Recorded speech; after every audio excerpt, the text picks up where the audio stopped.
You're listening to the Perth Property Show, Australia's only weekly property podcast by West Australian experts for West Australian listeners. Catch your latest episode every Monday at 7 a.m. Good morning, everyone. Welcome to the Perth Property Show. My name's Trent Fleskins, your host. As always, this week we are doing another triple header on the Suburb Spotlights. We have one of my closest friends in real estate, Rash Dhanjal, from the agency in to chat about these suburbs.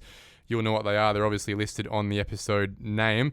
It's Dayton, Brabham and Bennett Springs. It's that whole region sitting above Reid Highway in the northeast of Perth that really has come about in the last 15, 20 years. 20 years ago, it was farmland, and now we have a fantastic, thriving community of a really multicultural background, and we have our man Rash in to chat all about that area. He really does cover all those suburbs and more. It's more than 100 properties you sold last year, mate. Congratulations. Thank you very much, Trent. And I call you the Joe Rogan of property podcasting in Perth. So thanks for the invite, and I'd love to have a chat about those areas, and I know them quite well. Thanks, mate. Look, we certainly haven't got the listenership of Joe Rogan, but we do have the passionate listeners, and I know that you're one of them, and I really appreciate not only a whole bunch of people across the country listening, but also some of our best real estate agents in Perth. It means we're doing something right. No, you are definitely doing something right, and the information we get through the podcast is really valid and on point as well. So well done. Congratulations to you and your team. Thank you. Where do you want to start? Dayton, Brabham or Bennett Springs, or is it all one big story? As you know, when we do a suburb spotlight, I ask our top agent to go back in time before they were born and tell us about how life was back, 100 years ago in this area.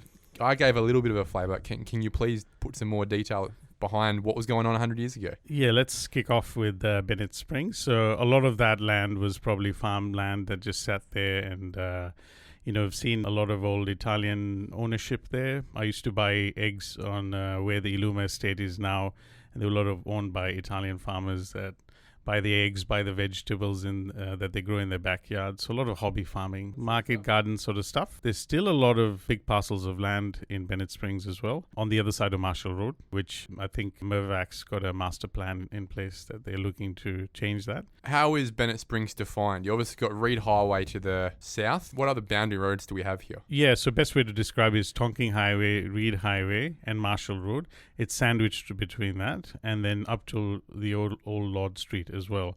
So it's a pretty wide suburb if you look at the map, and then it covers on the other side of Marshall Road, where Whiteman Park is a section near Lord Street where the Sikh temple is, and there's a lot of farming land. Yeah, wow, I didn't realise that. I thought all of that was Whiteman Park. No, that's Bennett Springs. Yeah, wow. Awesome. It's quite a big suburb. In the future, you'll see that there'll be a lot more dwellings in that area.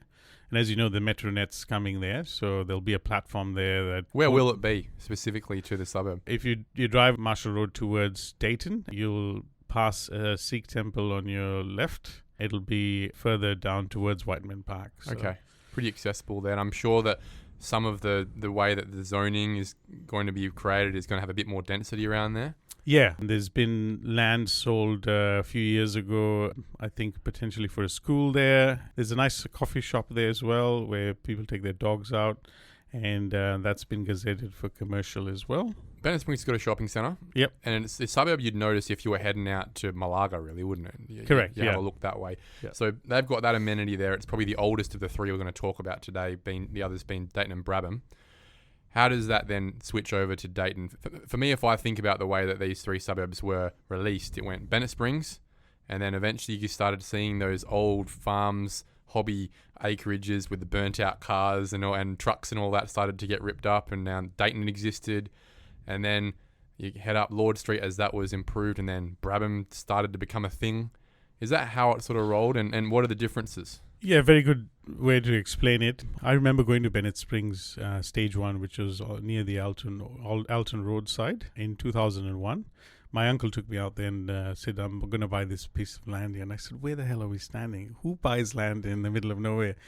Funny story, he had a bit of money on him, and he said, I'm going to buy 5 blocks, each at $62,000. $62,000? Yeah, and I said, you've been nuts to do that. I was like, I don't know if anyone's going to live here. But looking back, he's a bit bitter about not buying he listened to me. Shouldn't have listened to me. Should have bought all 5. He had some cash on him. Now those blocks are worth, hundreds of thousands of dollars, 350,000 a block. And they went up pretty quickly. So it started stage one on the Alton side and then worked its way towards a shopping center. And that shopping center as well, it's got a pub there. It's really, Cube's done the development there. It's actually a pretty good little precinct. Yeah. To be honest, you got pharmacy, you got your doctor, got the pub, got the Red Rooster. It's all there for you. You've got everything you want there. Good hairdressers as well. Got a block of apartments. Strangely, it's there, but I think now with the train station coming, it'll all make sense. Because it never used to make sense to me. Yeah. That existed in the first place. It seemed like a lot of density right on the fringe of Perth. Yeah, so I guess across Perth, around the same time they made that decision, you'd drive through any part of Perth, you'd see a lot of boutique apartment-style developments.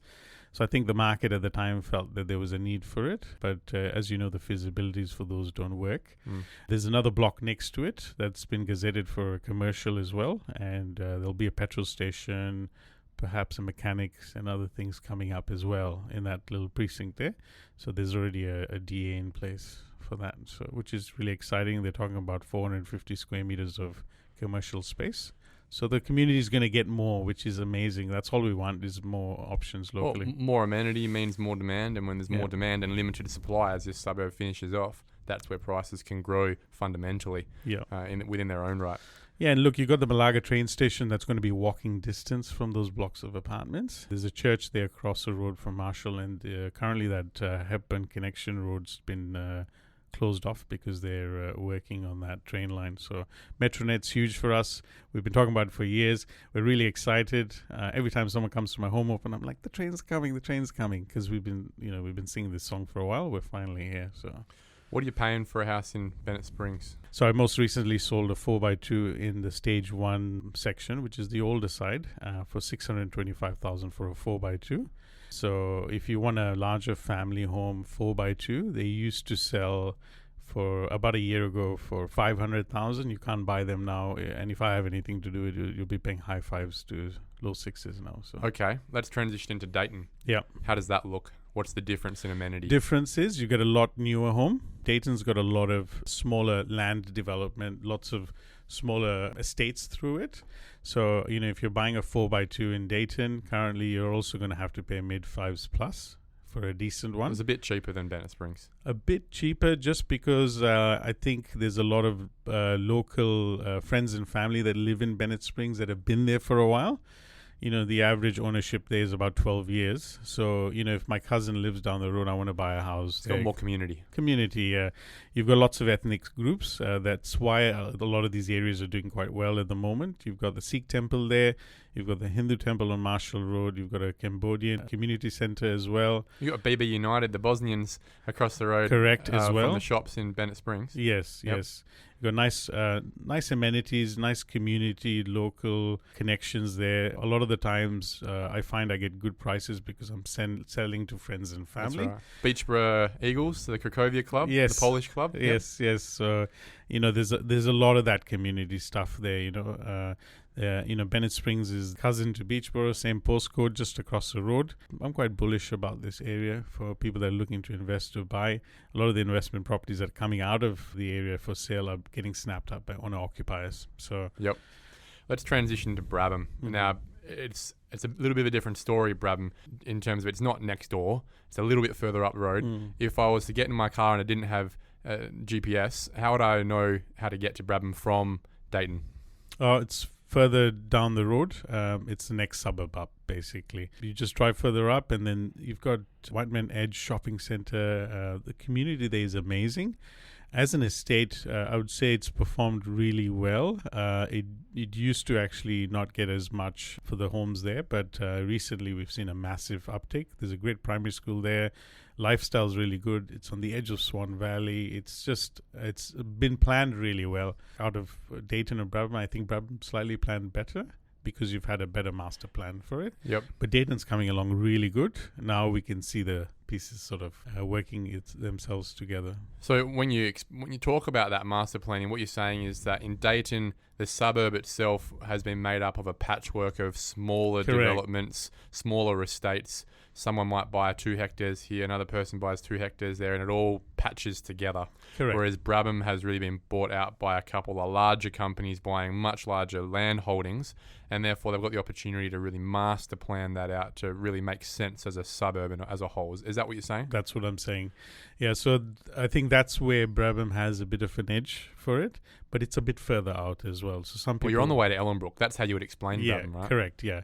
So you're probably south of Ellenbrook, and then there's Henley Brook as well. Brabham's very pretty, very well planned. Now there's a shopping centre there, there's a McDonald's, there's fast food. They've got a jungle park that I think they spent $1.2 million building that. A train station coming in too? Correct, Whiteman Edge train station across the road as well. So all these are really good fundamentals for that area for people to enjoy with their family or for investors to actually look at, because for a long time these areas were sort of tucked away, and well, for a long time they've been the sort of suburb I haven't endorsed, being house and land areas where there's unlimited supply. There's always another piece of supply, another vacant lot for that extra piece of demand. But these suburbs are now starting to come into a bit more maturity.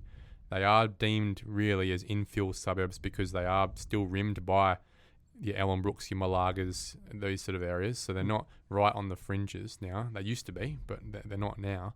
And obviously the replacement cost of building, especially for those existing properties, the replacement cost of building has supported that extra $100,000 coming up in these areas. So when you talk about Bennett Springs, for example, you would have had to pay 500-ish. Now you're paying 600-ish. Well, if you're saying the land value is 350 and the house is going to have costed at least 300, 350 to build today anyway, well, buying an established house that's a few years old but still built well, big 4x2 for just over 600 is probably still below replacement value.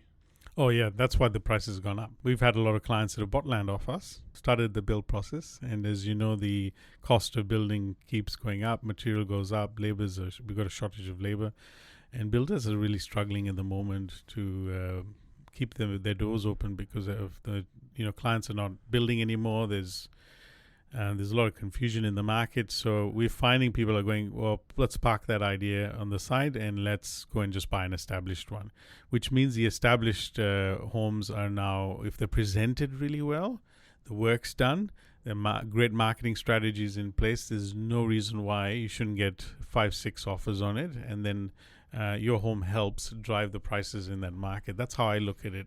We bring a good property on the market, we get an opportunity to push the envelope with that home. Why actually build? Just buy established, because you'd be saving time and money. Well, especially in these newer house and land areas where the established home is not a 40-year-old reno. It's a 5 to 10-year-old home that's probably a lot larger in land format as well. Then you're probably looking at building on a newer, smaller lots.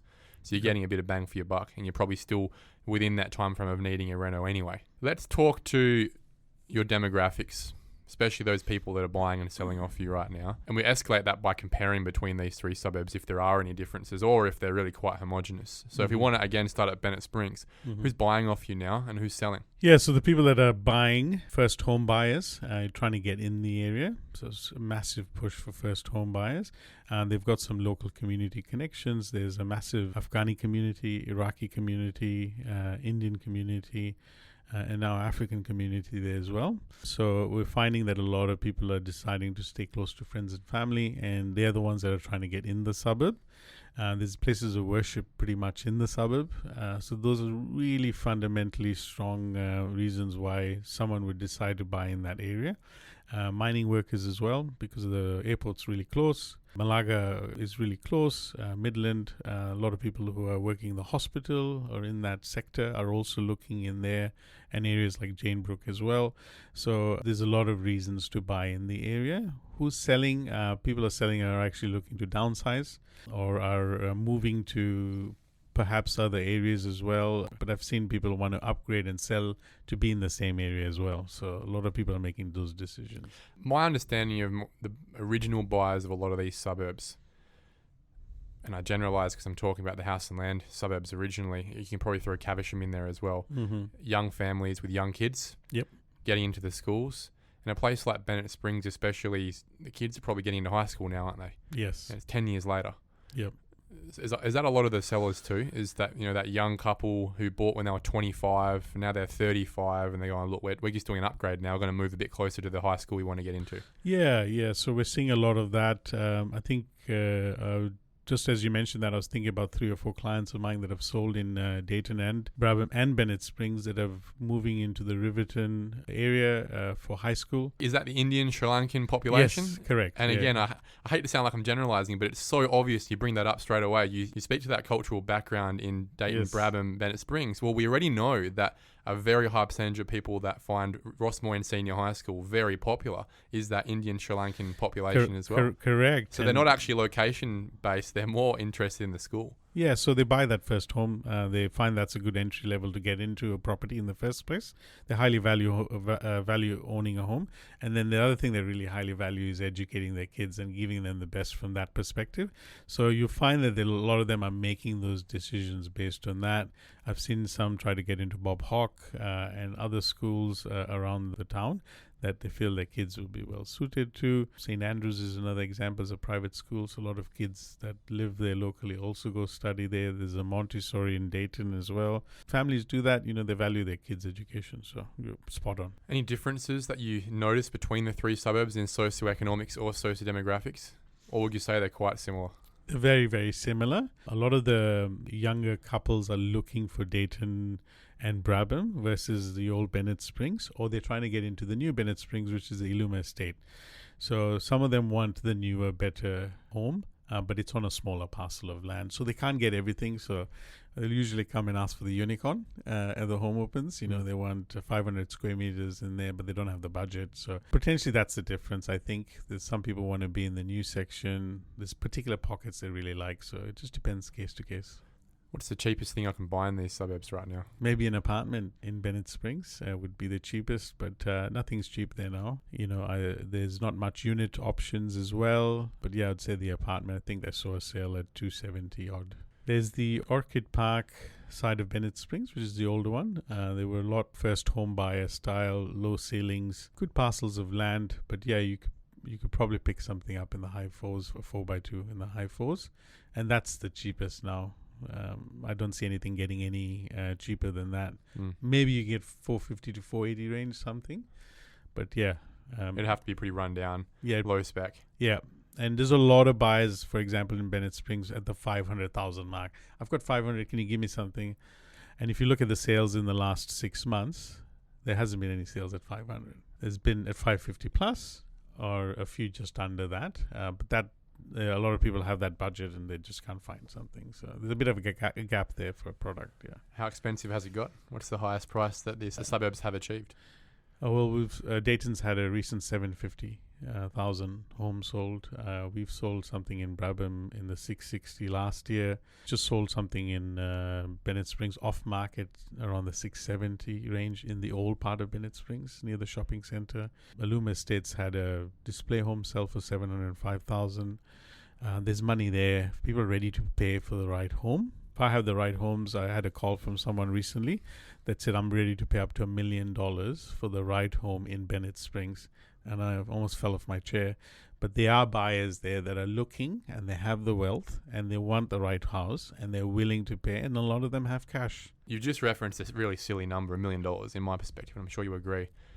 Is this money coming from the East Coast? No. Not all of it. But yeah, there's a lot of local owners that have worked hard, for the last 15, 20 years, paid off their homes, have more. They want a better house for their family. They also have larger family sets. So, they want their friends and family to come over and have the space to be able to entertain. So, the right house in Bennett Springs can sell for a lot of money. Near the shopping center, there's evidence of some double-story homes have sold in the high 9s.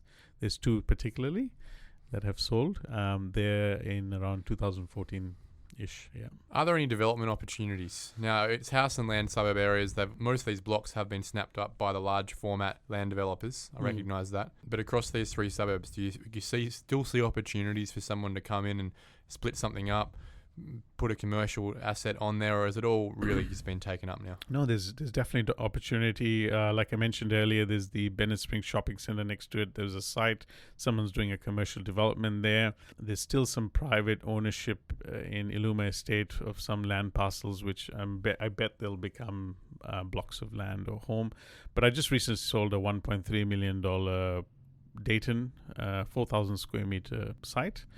Had a 4x2 and a granny flat in there. So the person who's purchased is going to land bank it and then potentially do a land subdivision or some sort of a mixed use option there. So there's a lot of childcare centers coming up as well. In Dayton, you got Sonos, you've got a Hungry Jack's next to it. There's a massive development happening there. There's a block on Arthur Street that has been there for many years that people have been trying to get a shopping center in there. So I think that's going ahead as well, from what I've heard. But yeah, there's a lot of opportunity for development. We also had another one for sale on Sam Rosa, which was a nice, beautiful, massive home with a shed. And there's a DA for a 9-lot subdivision at the back of it as well. So there's opportunity there. You just need the right parties to engage with it. It's obviously not your first-time developers that are looking to do duplex, triplex. There's no retaining splits in these suburbs. Yeah. Yeah. So you really need to know what you're doing. Where's the sewer coming from? You're solving problems. Lots of problems, yeah. And there's a lot of open space contribution that needs to be paid for these developments as well. So you really need to do your feasibilities pretty well. A lot of people want to buy the parcels and hold them. Yeah. All right, so it's median house price question time now, Rash. You've got 3 suburbs to have to remember here and 3 locations to advise. Let's start with Bennett Springs. What's the median house price? Just hit $500,000, so $500,000. 500,000. What does that buy you? Not much now, because there isn't much product out there. But if you can get in the stage 1 part of Bennett Springs, which is on the Alton side, I would look for a 4x2 that needs to be renovated. On perhaps Spoonbill. Do you have a favourite street in Bennett Springs? I really like Fairy Rain. It's got a nice, beautiful park there with a waterfall and ducks in that. It's just really nice, and it's close walks go to the shopping centre as well. Okay. So if I wanted to buy in that pocket a home for myself and my mum and my wife, at least mum could walk to the shops. So that's why I really like it's close to the shops. Great. Dayton. What's the median house price? Around the 460 range. So what I would be buying is I would try to get a 3x2 plus theatre perhaps in Bovell Street near the St. Leonard's Park as well. Really close walk to that. But yeah, you'd be literally on 300 to 350 square meters of land. What was your favourite street in Dayton? Dayton, I love San Rosa because it's on the back end. It's really quiet. It's got farmland across the road. So I really like that street, yeah. And finally, Brabham, what's the median house price? Similar to Dayton, in the mid-4s, and there's Meander Street, which is near the shopping centre as well, and the Jungle Park. If you can manage to find something in there in that range of 3x2, then I would be buying that for that price.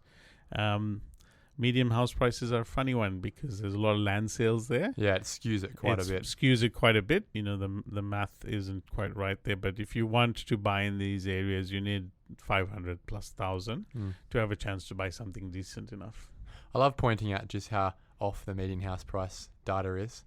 We always report it. We always talk about it. The journalists love speaking to it because it's so arbitrary, but it's so wrong. It's so wrong, and that's why that question is really hard to answer. Well, that's why it's so confusing for so many people looking and thinking, well, look, if I'm paying over that, I'm overpaying. But you're really not because the data is quite skewed. And the worst thing about it is you get really novice buyers that don't understand the market. They come through the market and you might be asking $550,000 for a home and they can afford it, but they'll tell you the median house price is $460,000. Well, that's what it says on Rewa. Yeah, it says, I got this report online, downloaded it, ting. And based on that, I had one recently where I said, it's really sad that you would use that data because if you understood the data really well, you'd understand that the house is worth what we're asking for it and you can't buy anything for that price. That's right. Rash, it's been a long time coming. I really appreciate you coming in. It's not going to be the last time because we've got a few other topics to chat to, which you are definitely a subject matter expert in. Nice one to get the ball rolling. Brabham, Dayton and Bennett Springs, it's down forever now. So thanks for coming in and look forward to having you in again. Thanks, Trent. Thank you for listening to another episode of the Perth Property Show. If you've only just joined the conversation, you can catch up by heading over to our website, perthpropertyshow.com.au, subscribing to the podcast, or joining our Facebook page. Don't forget to tune in next Monday at 7 a.m. for more expert insights, local analysis, and suburb spotlights. Happy hunting!